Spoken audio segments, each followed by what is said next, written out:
Lente do Samba, chegando aqui em mais uma edição na TV Santa Maria, aqui com vocês, Marcelo Cabala. Lembrando que esse podcast vai ao ar todos os domingos às 22 horas, aqui na TV Santa Maria, também no nosso canal no Spotify, também no YouTube. Acompanhe também o nosso Instagram, depois postamos lá o episódio inteiro aqui do podcast Lente do Samba. Então estamos na terceira temporada do podcast Lente do Samba. Começamos em abril de 2024, fomos ali até dezembro, depois uma temporada de verão de janeiro a março. Agora então estamos na terceira temporada em 2025. Lembrando que chegamos aqui com o apoio da Verde Mugo, também apoio do Sérgio Silva, presidente da Vila Brasil, também apoio da Companhia de Passistas da Unidos do Tembé e também apoio da Cunha Advogados. São os nossos apoiadores nessa temporada do podcast Lente do Samba. Chegamos à edição de número 61 e a minha convidada de hoje é a Giovana Domingos. Seja bem-vinda aqui ao podcast Lente do Samba. Muito obrigada, bom dia. Bacana, a gente foi indicação do nosso amigo, né, o Vitor, que eu dividi apartamento um tempo, e aí entre uma conversa ele falou sobre ti para mim, ele falou também, fez essa ponte, né, pra gente se conhecer e para tu estar aqui no podcast hoje. Tu que é natural de Campinas, né, já mora em Santa Maria aqui há algum tempo, né, além claro, a gente fala aqui samba, mas nosso podcast é bem amplo, abrindo o espectro da cultura de uma maneira geral, né. Então conta pra gente, sim, tu me falou também no Instagram que tu quis fazer dança pelo carnaval, né, por causa do carnaval. Então conta um pouco teu interesse por arte e cultura e das ações que tu tem feito hoje. Olha, o meu interesse por arte e cultura nasceu não pela ideia profissional, né? Sim. Então, a parte profissional, ela veio alguns anos depois. E desde criança, minha mãe sempre me colocou em espaços que tinha arte para aprender, né? Então, eu fazia projetos sociais de violão, projetos sociais de teatro, comecei a fazer dança. E a minha mãe fazia muito isso por não ter oportunidade de fazer, né? Então, ela estava trabalhando e ela botava a filha dela em todos os projetos, assim.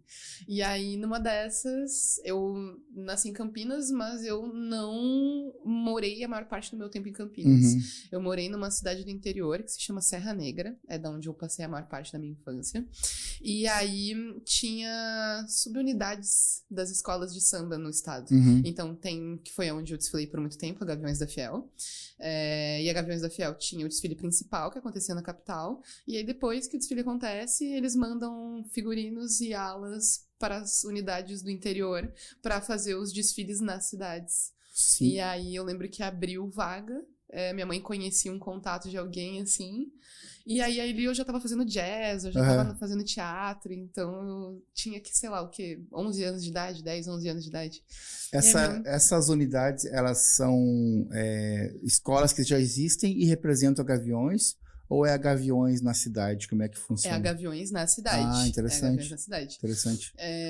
Então, mas tinha que ter o interesse de alguém da cidade por sediar o sim, espaço. Assim. Sim, claro. Então, eu lembro que na época, eu lembro mais ou menos do rosto da diretora, eu era criança, não lembro de muita coisa, mas ela morava na cidade e aí ela fazia essa ponte de contato, eles locavam o galpão, a avenida lá é muito pequenininha, então, pra fazer um desfile ali que durasse 1 hora, a gente tinha que desfilar bem devagarzinho.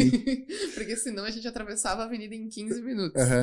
E, por exemplo, não dava pra levar o desfile inteiro do que acontecia em São Paulo, né? Então, porque o Sambódromo, ele comporta muito mais, uma escola muito maior, assim. Ele é até maior do que o do Rio de Janeiro, né? O EMB. Então, a gente recebia 2 carros e acho que umas 6 alas de figurinos, assim. E aí eu fui abrir alas todas as vezes que eu desfilei. Eu lembro da primeira, a primeira é a mais marcante, porque é a primeira pisada na avenida, né? E eu tava vestida de Carmen Miranda.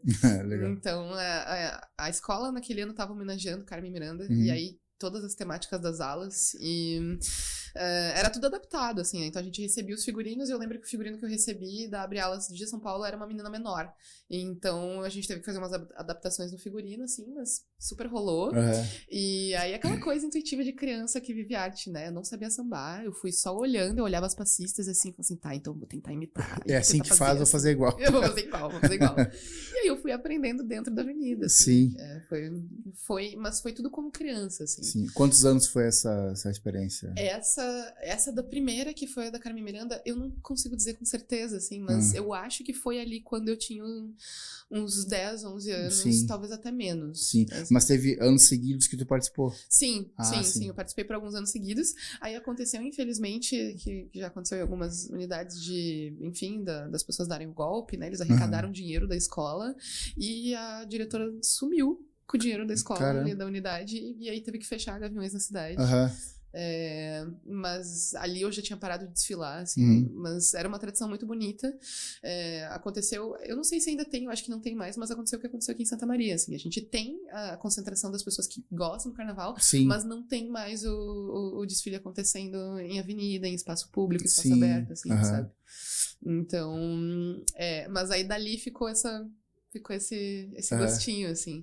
Então, com dança, eu fazia projeto de jazz, então eu ia para um clube para dançar jazz, oficialmente, mas anualmente eu estava desfilando na Avenida do Carnaval, assim. Sim. E tudo pelo puro prazer de ser criança, de estar fantasiada e de estar na avenida dançando, assim. Então, essa experiência do carnaval foi a tua primeira que despertou esse interesse para dança, e tu foi pro jazz, assim, aí 11, 12 anos, já ali quase pré-adolescência, né? E como é que foi, assim, avançando as tuas outras experiências com dança nesse período, assim, da adolescência até a fase mais adulta? Então, a dança, ela não era o alvo. Eu sempre fui uma pessoa super desenrolada pra câmera, pra microfone, e o meu desejo era ser atriz. Então, quando eu entrei no ensino médio, e aí eu estudei naquelas escolas técnicas que eles te preparam pra vestibular, eles te obrigam a fazer... Não, você tem que ir pra faculdade. Então eu tenho que escolher um curso pra ir pra faculdade. Eu falava, qual é o que eu vou me divertir mais fazendo? Aí eu fui atrás dos cursos de artes. Então, até ali, era no puro prazer da infância ainda, sabe? Puxando as memórias. E aí eu falei, vou fazer artes cênicas. E aí era tipo, a galera da minha sala toda querendo fazer medicina, veterinária, engenharia, e eu querendo fazer artes cênicas, assim. Prestei, então isso era 2014.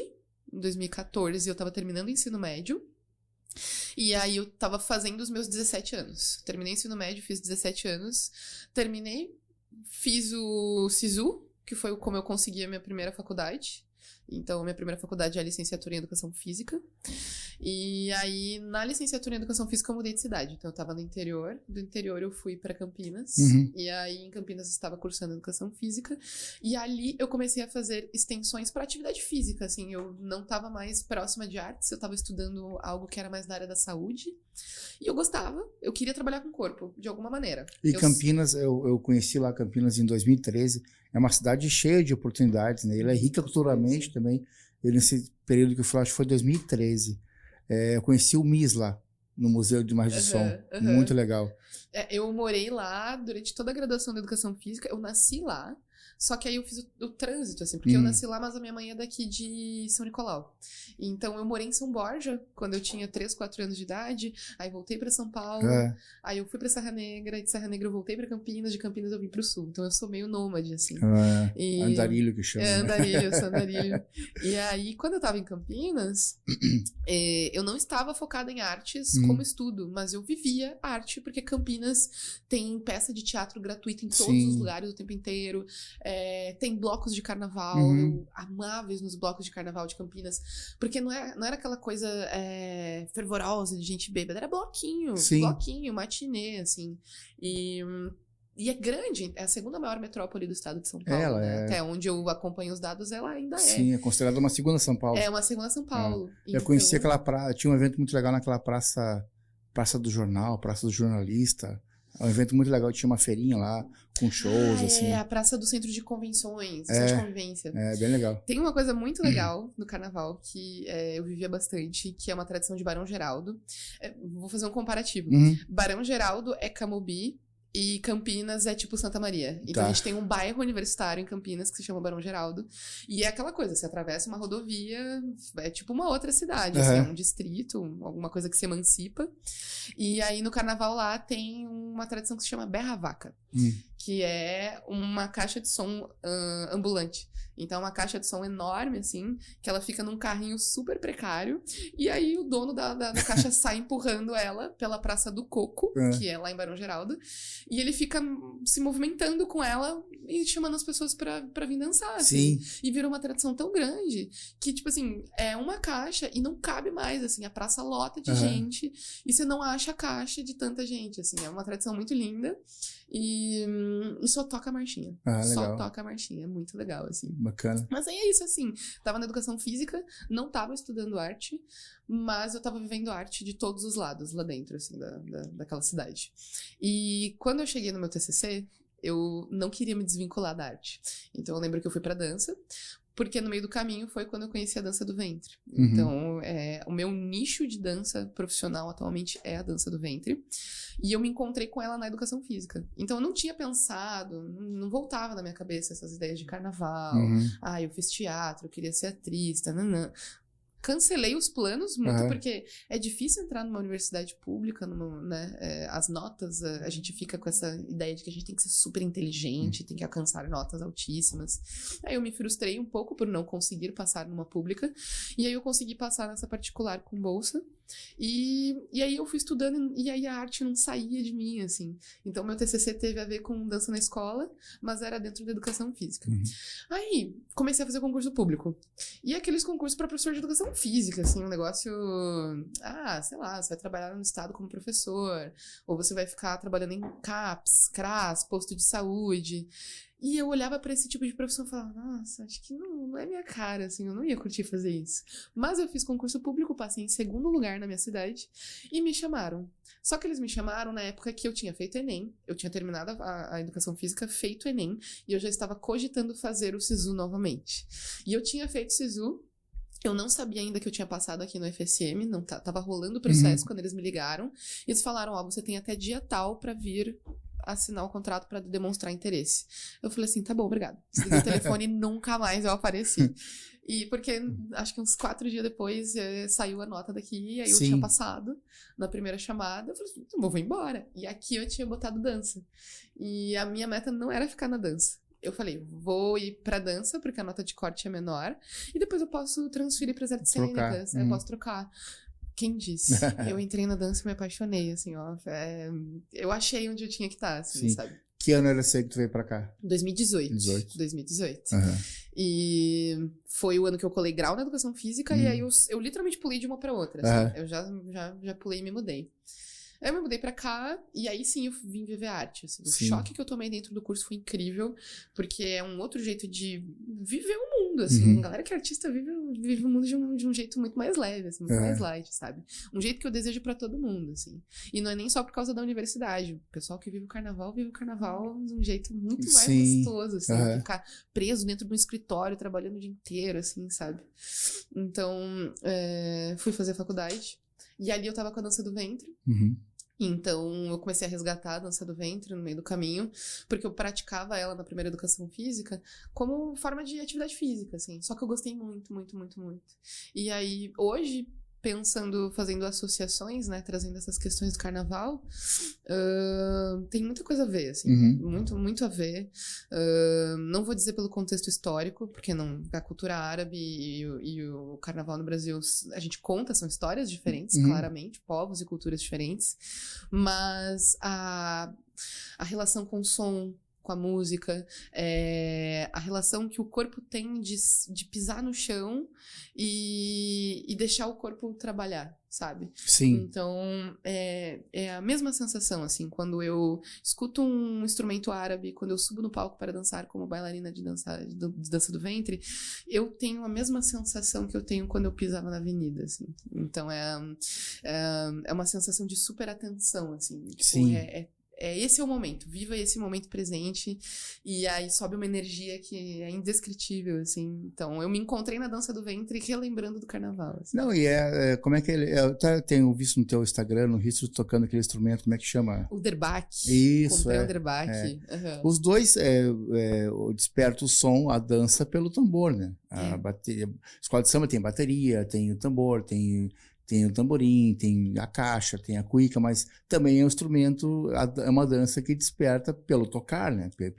Por tocar com as mãos também, né? Então tem os dois despertam a sensação vindo de um instrumento, né? Que é de tocar de tambor, né? Isso é uma coisa interessante que sempre esteve no meu corpo e quando eu tô próxima de carnaval, assim, tipo, se eu vou desfilar ou se eu tô assistindo, quando chega a parte da bateria, é a parte que mais me pega, assim, sabe? É aquela de subir o arrepio inteiro, assim, sabe? E eu sempre fui apaixonada por bateria, por fanfarra também, a gente, lá em São Paulo a gente chama de fanfarra, não sei se tem outros nomes, tipo banda marcial, alguma coisa assim. Não, fanfarra, até o que tocava sax no Metal, o Thiago França, tem a fanfarra dele também em São Paulo, muito legal. Então, assim, eu lembro dos meus amigos tocando fanfarra, eu tinha a fanfarra da escola, então eu assistia os ensaios, eu nunca toquei. O instrumento que eu tocava, eu era obrigada a tocar, era o violão, porque eu ia pro projeto. Mas eu nunca gostei desse tipo de trabalho manual, assim. Então, e eu aprendi a tocar violão assim, e eu sou canhota, então eu deveria ter aprendido a tocar assim. Então a experiência não foi legal. Aí eu, criança, enfiei na minha cabeça, não, eu não sou boa pra tocar instrumento. Vou ir pra dança, vou me mexer, mas não vou tocar instrumento.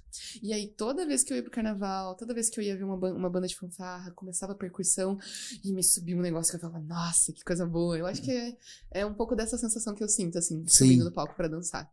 E aí eu comprei o Derbach e eu nunca tinha tocado percussão. E tá sendo super gostoso, é uma experiência nova, no puro intuitivo, assim, do que eu tenho de conhecimento dos ritmos árabes. E os ritmos que eu conheço como árabes, eles se relacionam muito com ritmos brasileiros. Então, por exemplo, tem um ritmo que se chama Malfuf, que ele é um 2x4, que ele faz dum, tá, tá, dum, tá, tá. E ele é um axé. Basicamente um olodum, assim.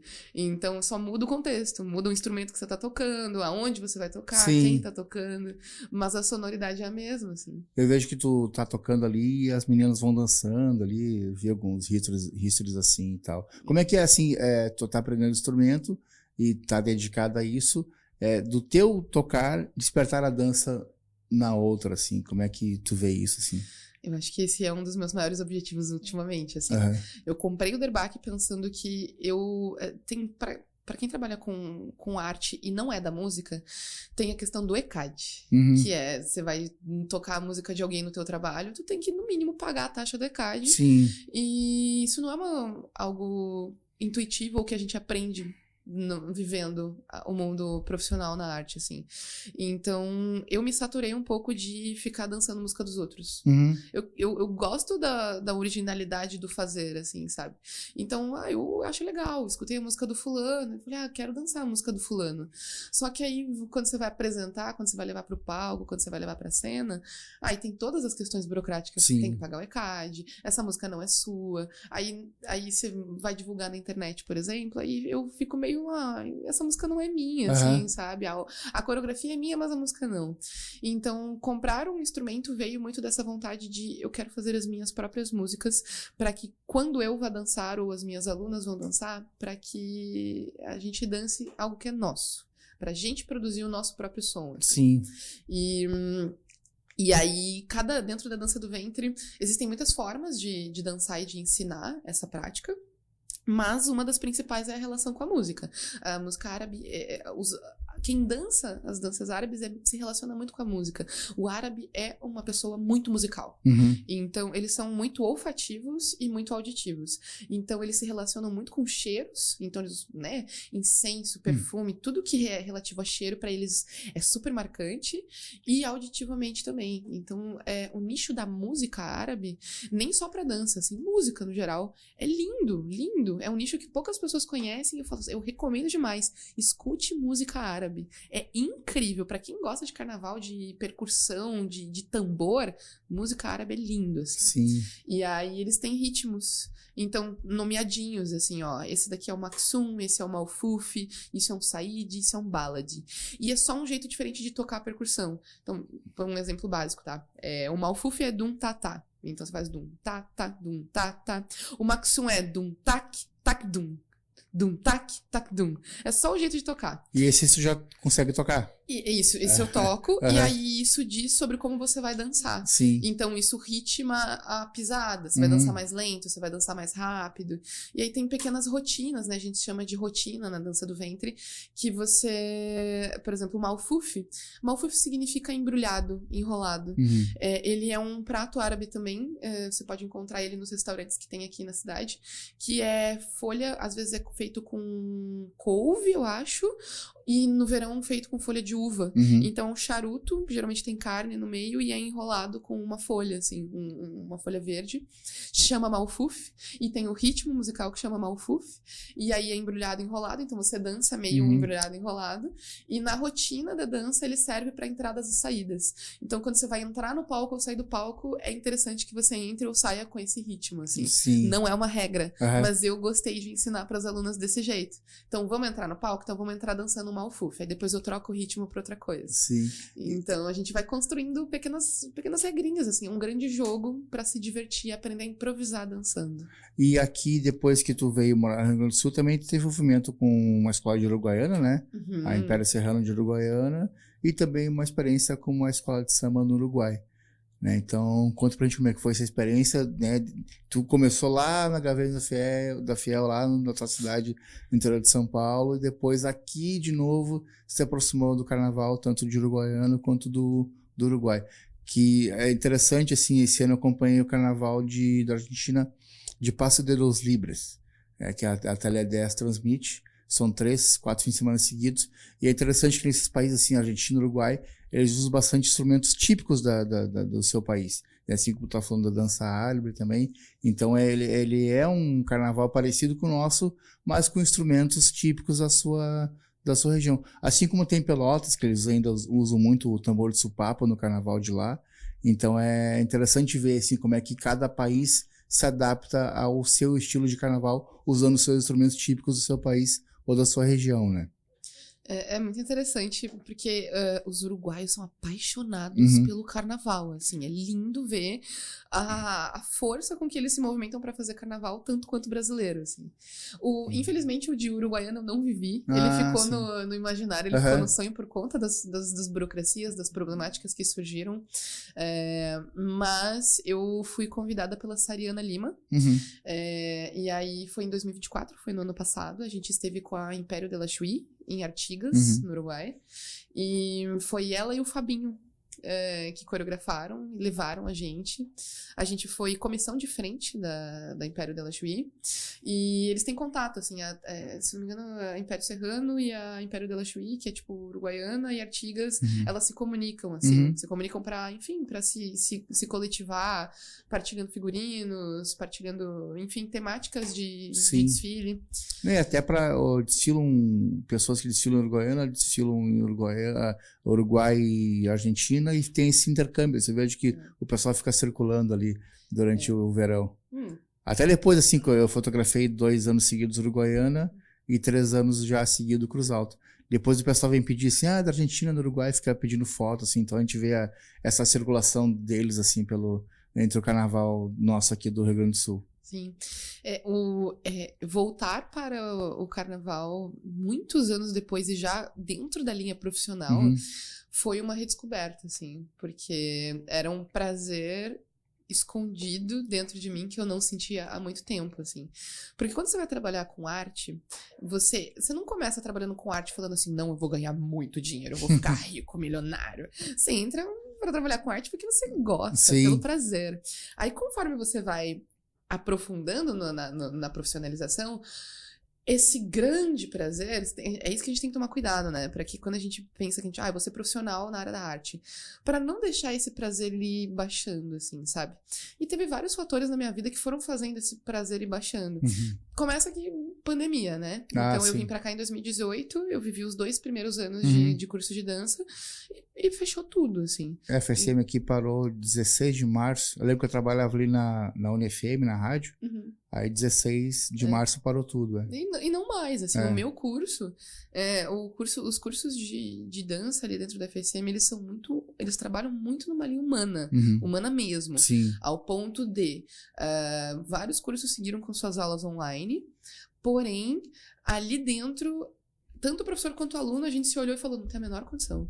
A gente não consegue seguir com curso de dança. A gente tem que ensinar dança por Google Meet, sabe? Enfim, online. Então, nas disciplinas que eu estava fazendo, o primeiro ano todo a gente parou. Eu lembrei de uma coisa interessante, que a única que eu fiquei foi com História da Dança, e eles me permitiram entregar o que eu queria, eu entreguei um podcast. Legal. Mas eu gravei um podcast sozinha, assim, era eu dissertando sobre cultura japonesa. Assim. Sim. Acho que o Vitor chegou a me falar sobre isso aí também. Então, foi um experimento que eu fiz, assim, de começar a gravar e tal. Mas a gente parou, e aí eu tinha engatilhado em 2019 um trabalho com a dança do ventre. Eu fui recomendada por uma pessoa que tinha uma escola aqui, a Mahara, e aí... Ah, sim, a Marcela? A Marcela. Sim. E tanto que o que eu tô hoje, profissionalmente, como no espaço da dança do ventre, foi ela que me abriu esse espaço, assim, ela que me deu esse espaço pra trabalhar. E a Marcela tá pelo mundo, não sei onde é que ela tá agora. Ela tava na Índia a última vez que eu conversei com ela, mas ela tá por países de Golfo, região árabe, ela trabalha lá com a dança do ventre profissionalmente há anos. E na época, em 2019, ela precisava de alguém pra substituí-la porque ela ia ir pro Bahrein. Sim. Então eu entrei no lugar dela e aí ali eu fiquei. Então, no início de 2020, ali, uma semana antes de bater a pandemia, a gente tava fazendo shows em todos os lugares. Tinha um bar árabe que tinha aberto, a gente fez a inauguração, a gente dançou no Monet, no Dia Internacional da Mulher. A gente tava fazendo fluir um mercado de dança, sabe? E aí fechou tudo. Não tinha mais show, não tinha mais alunas querendo dançar. As alunas o gostoso das minhas aulas é que eu toco, eu mostro de perto como funciona, e esse é o prazer dessas aulas para as minhas alunas. Não tinha mais isso, então eu não conseguia mais trabalhar, assim. Eu lembro que nessa época, não sei se estava nesse evento, a Marcela mesmo fez um evento lá no bar que tinha na Gari, Plataforma 85. Era o Parador? Não era do Parador. É a Plataforma 85, é algo assim. Foi o Mohamed Azra. Isso. E ele veio pra Santa Maria pra tocar. Eu fui convidada, mas naquela época, especificamente nesse evento, eu tava começando com a dança do ventre. Sim, então eu não tinha a menor segurança técnica pra me apresentar. Foi abril de 2019. Isso, abril de 2019. Eu optei por não. Então eu acompanhei os bastidores, mas ali eu ainda tava muito imatura profissionalmente. Eu falei, não, espera mais um tempo, assim. E aí é bem legal, porque alguns anos depois, por exemplo, no final de semana passado, ou retrasado, eu dancei na Feijoada do Diário. Ah, eu vi. Eu estava me apresentando na Feijoada do Diário, assim. E é uma coisa que, acho que lá em 2019 eu não teria topado, assim. Eu tava começando as coisas, sabe? Até foi por intermédio de um que vende perfume? Isso, com o Jô. Isso. Acho que a proposta do Diário foi que as empresas que estavam ali apresentassem uma proposta, alguma coisa diferente, assim, né? Então tinham empresas que estavam dando brindes, jogos, tinha umas máquinas, e aí o Jô resolveu levar uma apresentação. Sim. Ele é da perfumaria árabe. Isso. E aí eu fui o diferencial dele, assim, a gente fez essa parceria, ele me contratou e eu me apresentei lá. E não propositalmente eu acabei indo nas cores da feijoada, né? Eu tava vestida de azul, assim, foi bem legal, foi bem bacana. Então, assim, essa relação, né? Eu resolvi voltar pro carnaval no ano passado, me despertou de novo esse prazer, esses picos de prazeres gostosos de lembrar por que eu estou fazendo isso, sabe? Porque veio pandemia, aí a gente fez o carnaval, foi antes da enchente, né? Foi antes da enchente. Então ainda não tinha questão da enchente, porque a enchente também deu aquela baixada emocional, né? Mas muito por conta da pandemia, e aí o meu mercado tava assim. Eu comecei assim, aí eu fui subindo. 2020 fez assim, ó. E aí eu fiquei meio assim, tentando engatar de novo até 2024. E aí eu já tava mestrado e doutorado, então eu tava focada na área da pesquisa. Aí a Sariana me chamou, e aí foi uma experiência gostosa de todos os lados, assim, sabe? Porque não foi só sobre a avenida, é sobre o coletivo, assim, sobre a organização do coletivo. A gente ficou dentro de um ginásio, colocaram a gente num ginásio com outras escolas, então a gente conviveu com uruguaios. Tinha uma galera que tava vindo de várias partes do Uruguai pro carnaval ali de Artigas, e essa galera ficou acampada perto da gente, assim, então tava batendo 50 graus em Artigas, a gente não tinha um ar-condicionado. Caramba. Era nós, um ventiladorzinho e uma garrafa d'água e aceitando que era suor puro, assim. A gente tava com roupas... A comissão de frente tava... a Império de la Chaux em 2024 homenageou a Ásia. Achei muito relevante, porque a minha área de estudo é a área do Oriente. Então... A gente tava vestido com roupas, acho que típicas da cultura japonesa. Então, eram umas roupinhas de cetim, uma camiseta vermelha, assim, comprida, uma calça comprida preta e uns coques. E tava 50 graus. 50 graus. Então, a gente fez a maquiagem, a gente fez o cabelo e a gente tava lindo, mas escorrendo suor, assim, pra desfilar. E desfilamos, eu não lembro se a gente desfilou 2 noites, eu tenho a impressão de que a gente desfilou 2 noites. A área deles de desfile é muito bonita, eles têm eles fecham uma praça, e aí ficam todas as escolas reunidas e organizadas, e acho que a memória mais consciente que eu tenho de todas as noites é de estar ali, porque a comissão de frente é a que pisa primeiro na avenida, então uma baita responsabilidade, e a gente ficava bem na entrada, assim, e aí a bateria ficava na nossa direita. Sim. E aí, em determinado... E o mestre da bateria, ele é brasileiro também, então eles descobriram que a comissão era brasileira, e aí, quando ele foi puxar o grito, ele começou a conversar com a gente, desejar boa noite pra gente. E aí, quando começa a tocar a bateria, a gente só... Nossa, que coisa boa, que coisa gostosa, assim. Então, ali, na primeira noite, quando eu pisei de novo na avenida, que eu falei, ok, eu lembrei do porquê que eu vim parar aqui, assim, profissionalmente. Por mais que eu não trabalhe mais com carnaval, mas é o motivo de eu estar aqui, assim, sabe? E voltar desfilando profissionalmente, sendo paga pra fazer isso, acho que é algo muito importante, assim, de se relembrar, né? Porque até então nunca tinha sido por profissional, era pelo prazer mesmo. Sim. E ir pelo prazer e ser paga pra isso também é uma coisa que gera mais prazer, né? Assim, né?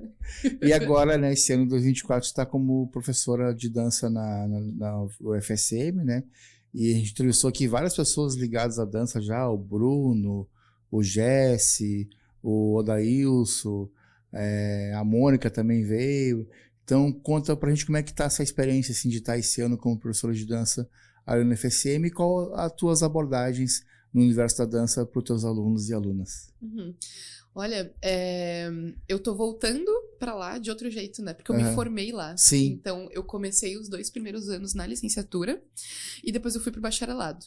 Então, todos os professores, ambos da licenciatura do bacharelado, exceto pelo Gessé, que o Gessé entrou depois, todos eles foram meus professores. Eu me formei com eles. O que eu sei sobre dança, eu aprendi com eles. E aí, agora eu volto como colega de trabalho deles e isso é muito gratificante, assim, é muito, muito bom. Eu tô como substituta, então eu não estou dando cadeiras que são da minha área de conforto, assim. Mas eu me formei em dança, então eu aprendi a me virar nos 30 e dar o conteúdo que tem que dar, assim. Então eu tô atendendo tanto o curso do bacharelado quanto da licenciatura. Eu sou uma pessoa super política, então eu gosto muito da parte criativa, da parte artística, né? Eu sou do fazer, dos processos criativos, mas eu também sou uma pessoa super contextual, eu sou super atenta, adoro ler, né, notícias do mundo, acompanho muito a questão palestina por conta da dança do ventre, e então eu sou uma pessoa super... eu não sou rígida, assim, sabe? Eu não gosto muito dessa hierarquia professor-aluno.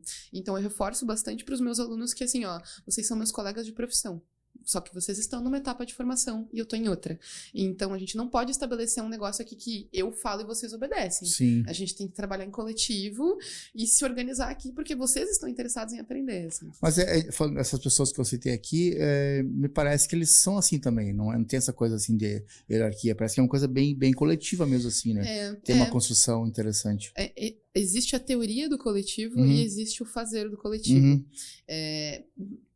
Como percepção pessoal, estar dentro de uma instituição, de uma universidade, não é só sobre o UFSM, é sobre qualquer outra universidade.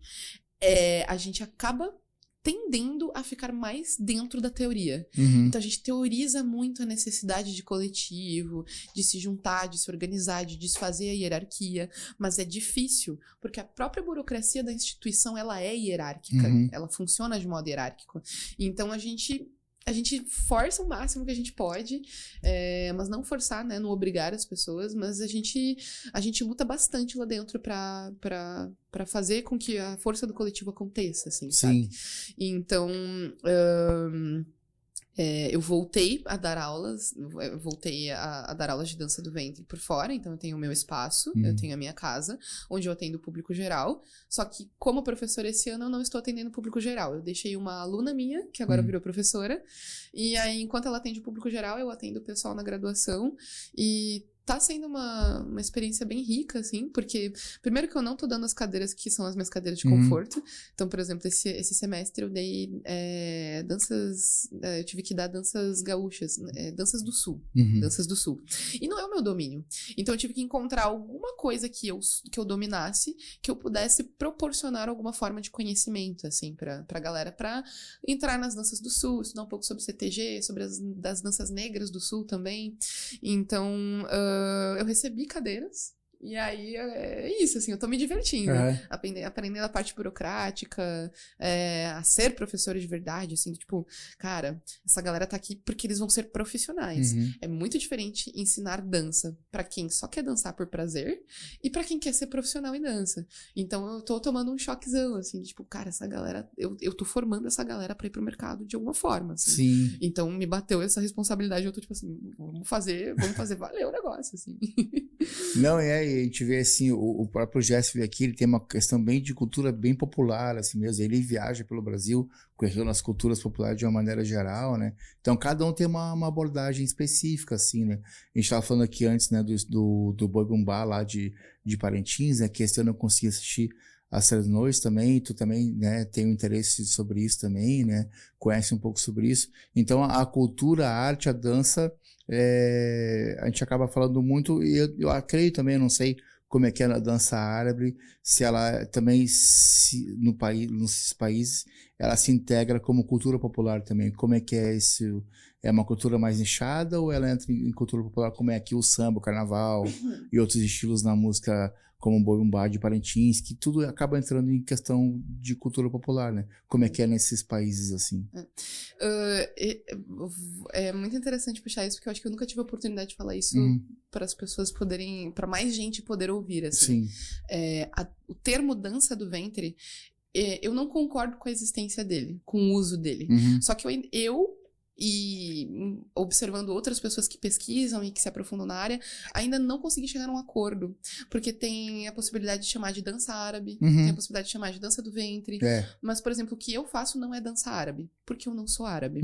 Eu tenho descendência, eu tenho sangue, mas eu não cresci naqueles lugares, então tem que ter uma responsabilidade mínima sobre o que eu vou apresentar para as pessoas. E aí a gente tem a dança do ventre, que é essa ideia, eu vou trazer uma figura, que é a ideia da mulher com aquele sutiã, uma saiona e a barriga de fora e fazendo uns movimentos sensuais. Isso. É isso. Só que isso é uma das etapas, né, por onde passa a dança do ventre. Porque depende do interesse da pessoa que vai, do profissional que vai querer dar a dança do ventre. Eu me interesso pela cultura popular na dança do ventre. E para quem olha, assim, tu falou da questão da erotização, eu morei em Bauru também e conheci uma menina lá que dançava dança árabe, dança do ventre, a Jade. Então, muito legal, assim, mas é para um olhar comum, assim, principalmente o olhar mais masculino, tu tende a olhar pelo olhar mais erotizado da coisa, assim, né? Então, você puxou essa questão da cultura popular. Eu gosto muito da cultura popular dentro da cultura árabe. Existe um termo que se chama shabi, tá? Existem formas diferentes de falar e de escrever, porque a escrita árabe, ela tem muitas variações, mas shabi é SHAABI, Shabi, significa do povo, povão, cultura. Então a gente tem estilos de dança que estão associados à cultura no geral, não é só sobre dançar, mas é sobre o que se escuta, sobre o que se veste, sobre os temas. E aí o Shabi, ele é essa manifestação que é das periferias da cultura árabe. Conversando com uma palestina que tem um comércio aqui em Santa Maria, ela me falou que as pessoas na volta dela acham que ela é rica. Acham que ela é... Tem essa ideia de que o árabe é uma pessoa que tem dinheiro pra caramba. E, na verdade, esse é o que chega na gente, assim. Sim. Que são os sheiks, que são as pessoas que têm camelos e carros. Fui ver o valor de um camelo. 7 milhões, gente. Um camelo. 7 milhões, um camelo. Então, assim, ter um camelo é uma coisa muito nichada, específica. Então, o Shaabi, ele é a manifestação cultural popular, e ela envolve música, dança, o hip hop. É o que a gente tem aqui no Brasil, que é o que a gente conhece como hip hop, que tem os seus pilares, tem o Shaabi. E aí a gente tem as mais folclóricas. Então tem, por exemplo, Baladi, Falahi, que são essas danças mais históricas. Por exemplo, na época em que os povos iam buscar água no Nilo, e aí eles dançavam com uma jarra na cabeça, sabe? Sim. Então, isso não é tão visto e contado pelas pessoas. Porque a gente fica com esse estereótipo dessa mulher erotizada, sabe? Sim, Então, o modo como eu gosto de trabalhar é saindo dessa mulher erotizada e trazendo o que é da cultura popular árabe para dentro dos meus ensinamentos, assim. Então, é tirar desse pedestal da riqueza, de achar que o mundo árabe é Inxalá muito ouro, mistérios e tapetes voadores, assim. É muito mais próximo da nossa cultura do que a gente acha, assim. Então, tem periferia, tem trabalhador, as pessoas não ficam usando roupas brilhantes o tempo inteiro, é calça jeans, tênis e boné. Então, eu gosto muito de trazer as proximidades da cultura árabe com a cultura brasileira, do que eu sou enquanto ser popular brasileiro. Eu faço essas associações para dar uma desmistificada nessa ideia do que é a cultura árabe, do que os brasileiros acham que é a cultura árabe. Interessante, muito bacana. E aí fica a dica para nós conhecer e buscar mais, né? Agora, no final do nosso programa, da tua participação aqui, a entrevistada pode fazer uma pergunta para mim. Eu posso fazer uma pergunta? Isso. Eu gosto de fazer essa pergunta, já que a gente puxou a questão da dança do ventre, da cultura árabe. Se eu te desse uma passagem de avião para você ir para um país árabe agora, e você desce do avião, o que você espera ver lá quando você chega? Quais são as primeiras coisas que você espera, que vem na sua cabeça, assim, que você veria lá? O que você veria lá? Muita coisa que tu falou, muita coisa do nosso imaginário, né? O camelo, o deserto. Até teve um fato curioso agora na Copa do Mundo, acho, de 22. No Catar? Que tinha restaurantes que tinha ouro em cima da carne. Nossa. Essas coisas assim, sabe? E até o pessoal, acompanhando o pessoal de rádio, ali, de cobertura da Rádio Gaúcha, principalmente. Tipo, quer pegar uma água, um refrigerante, coisa que a gente paga R$10, lá era 40, 50. A conversão do dinheiro também é complicada. Sim. Acho que isso é muita coisa assim que a gente, só estando lá para saber. Porque muita coisa é do imaginário. A gente vê, tu falou até coisa que já passou em novela, coisa mais caricata, né, do mundo árabe também, coisa que a gente vê em filme. Muitas coisas assim, não é uma coisa só, assim, muitas coisas que despertam o nosso interesse, curiosidade, e cara, nessas coisas assim mais folclóricas mesmo, assim, né, de não saber como é, e coisas que mostram pra gente que não chega, como tu tá falando, de estudo mais aprofundado, assim. Então, mas acho que a gente que é da música, da arte, da cultura, buscaria com certeza essa questão da dança, conhecer a música do local, né? E saber os lugares que tem para ir, de cultura, de arte, que não é muito mostrado aqui. A gente vê, fica no nosso despertar do imaginário, coisas que a gente vê de lá, assim. Eu acho que teria muita coisa interessante para ver, estando lá para conhecer, né? Tu já foi de ter oportunidade? Nunca fui. É uma das minhas metas, é um dos meus desejos. Sim. Justamente por não ter esse desejo de ir. Não que eu não quero ir, sim, mas eu adoraria ir parar na frente da pirâmide e fazer as minhas, pagar de turista, assim, sim, sabe? Mas eu sei que tem muita coisa lá que não tem nada a ver com esse todo estereótipo, assim, né? Me interessa muito pela culinária, sim, então com certeza é ir lá pra comer comida de rua mesmo, assim, sabe? E conversar com gente na rua, assim. Sim. Eu tenho interesse não de ir pra ficar em palácio e restaurante caro. Eu tenho interesse de ir e andar na rua e conversar com ambulantes, com vendedores, com pessoas que estão passando, de conhecer a cultura popular real do que acontece na rua, nesses países, assim. Então, quando tu for, tu volta aqui e nos conta como é que foi. Fechou. E quem que tu indica pra participar? Quem que tu quer ver sentado ou sentada aí onde tu tá agora? Nossa, aqui agora? Caramba. Nossa, tem muita gente, calma. Pensando nessa ideia. Olha, é uma pena que ela não tá aqui, né? Mas poderia ser a Mahara. A Mahara seria uma pessoa interessante para estar aqui. Tem muita gente que eu conheço que já esteve aqui. Sim. Então, não sei. Você já conversou com a Sariana? Não, até eu tive contato com ela um tempo, mas depois não vi ela mais pelo Instagram, mas é uma pessoa que eu quero... Então eu acho que você deveria conversar com a Sariana. Ela tá morando aqui atualmente? Mora aqui. Bacana. Ela mora aqui. Vamos fazer essa ponte. Eu acho que vale muito, muito a pena. Sim, bacana, legal. Então, muito obrigado, né?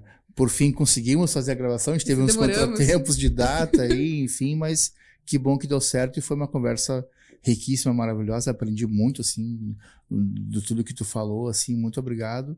Então, quando quiser, está convidada para vir mais vezes para participar aqui do podcast. A gente faz um episódio só sobre cultura popular árabe. Isso. Aí a gente vai fazendo, eu vou mostrando o que é da cultura popular árabe e a gente faz associação com a brasileira. Bacana. Vamos jogando assim. Nossa, eu gosto bastante de falar sobre isso. Podemos fazer um episódio só sobre isso. Bom demais. Muito obrigado, então. Até uma próxima edição do podcast Lente do Samba.